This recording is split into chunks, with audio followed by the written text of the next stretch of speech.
Welcome to the Information Systems for Business podcast. The main purpose of the podcast is to augment the book Information Systems for Business, An Experiential Approach, 5th edition, by Frans Belanger, Craig Van Slyke, and Rob Crossler. The book is published by Prospect Press. I'm your host, Craig Van Slyke. This episode is for the 5th edition of the textbook. Before we get started, I wanted to give a couple of disclaimers. The podcast purposely omits many details to get to the high points of each chapter, so listening to the podcast is not a substitute for reading the book. Each episode contains my view of the most important points of each chapter. Your professor may have a different view of what's important. The podcast is solely my responsibility, so any errors are on me, not my co-authors, your professors, Prospect Press, or my employer. All right, enough with the disclaimers. Let's get to the good stuff. This episode covers the most important points from Chapter 7, Securing Information. Chapter 7's focusing story discusses the persistent, incorrect belief that Macs and iPhones are impervious to hacking. This simply is not true. Macs are generally safer than Windows-based PCs, but Macs are still vulnerable, just not as vulnerable. The same thing is true of iPhones. Even if the platforms you use are more secure than their competitors, you need to keep in mind that all systems are vulnerable. So you need to be diligent about protecting your information, whether you use a Windows PC, a Mac, an iPhone, or an Android phone. Having our devices connected to the outside world is absolutely convenient, but it's also dangerous. This chapter helps you understand information security and explains different types of security technologies. If you have a computer, tablet, or smartphone, you need to understand how to protect the information that's stored on or flows through these devices. Even if you never use a computer, you are still vulnerable to security threats through the many organizations you have to deal with to get through life. The bottom line is that everyone in the developed world needs to be aware of information security. Chapter 7 begins by defining information security as the set of protections put in place to safeguard information systems and/or data from security threats. After the focusing story, Chapter 7 discusses risk management as it relates to security. Next, the chapter covers several important security concepts. This is followed by a detailed discussion of information security threats, including threat targets and threat vectors, which are the methods used to conduct attacks. The chapter covers security technologies and solutions next, followed by a brief discussion of the role of security policies. Chapter 7 concludes with a discussion of artificial intelligence and cybersecurity. Here are the main points from Chapter 7. There are always security risks to be managed, regardless of how well an organization manages their information security. So risk management is always important.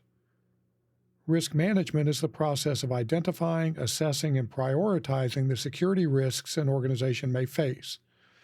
Note that there are other types of risk management as well, but we focus on security risk management here. Organizations can manage risk by accepting the risks or trying to mitigate or prevent those risks. Risk management and security are related but different. Security is focused on protecting assets from both external threats, such as from hackers and viruses, and internal threats, such as employees, trading partners, or contractors, who purposely or accidentally compromise information security. See Figure 7.1 for a diagram showing some external and internal threat types.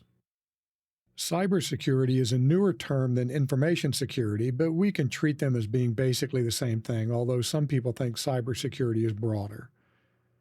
Security is asymmetric since organizations have to protect against many weaknesses, while hackers only need to find one weakness to exploit it.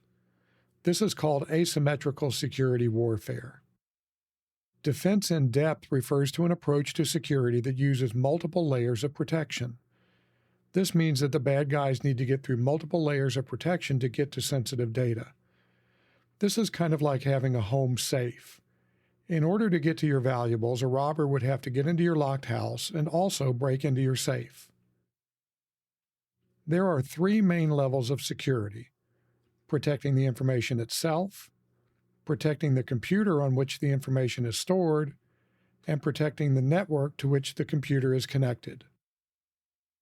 The three main goals of information security are confidentiality, or making sure that only authorized individuals can access data, integrity, which means making sure that data are consistent and complete, and availability, making sure that systems and data are available when needed. These are sometimes called the CIA goals. Two additional goals are sometimes considered. Authentication means making sure that the parties involved in some interaction are who they say they are.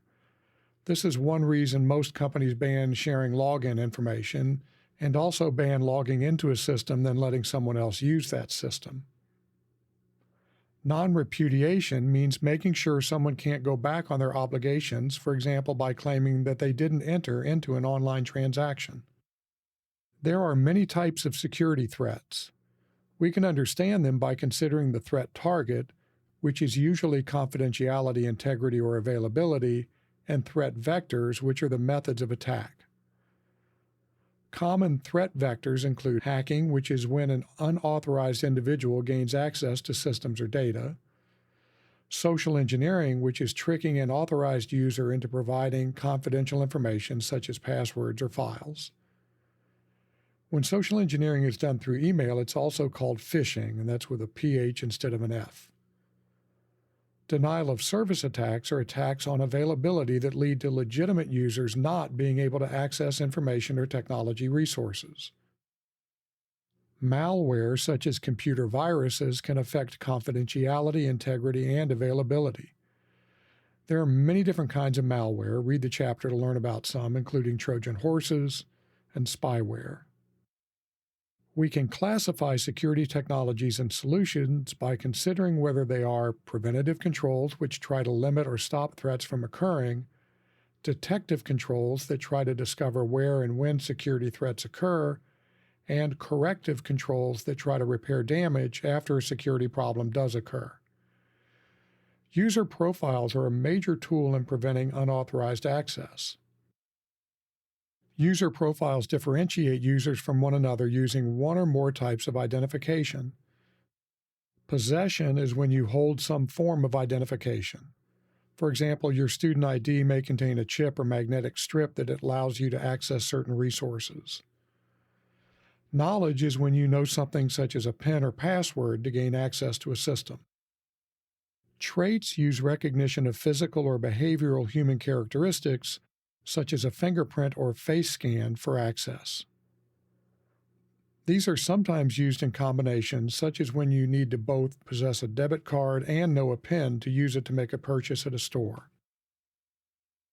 Two-factor authentication requires using an extra layer of security before accessing information or systems. For example, many schools are requiring the use of an authenticator app such as Duo or Authy to access university systems. By the way, we sometimes say multi-factor authentication, just because it could be more than two factors. Biometrics, such as fingerprints, face scans, and retina scans, can be used for authentication, identification, or both. There are a lot of other interesting biometrics in use. Check out Table 7.3 for some examples, such as, believe it or not, odor recognition, which is both strange and scary. Firewalls are used to control access into and out of networks, applications, and computers. There's a whole lot to firewalls, so be sure to read the chapter. I've gone a long time without nagging you about reading the chapter. Encryption converts data into a form that is unreadable to anyone who does not have the proper decryption key. Encryption scrambles the data, decryption puts it back into a usable form. We're running kind of long, so I'm going to stop here and direct you to look at the book to learn about different types of encryption, wireless security, virtual private networks, and security policies. But I do want to take just a second to discuss AI and cybersecurity. The main point is that AI can be used for good or evil, to protect against attacks or to create more effective attacks. The chapter goes into more detail about how AI affects cybersecurity, so be sure to check it out. That's all for Chapter 7. I'm going to say it again. This is another chapter with a lot of details, so read the book. Bye.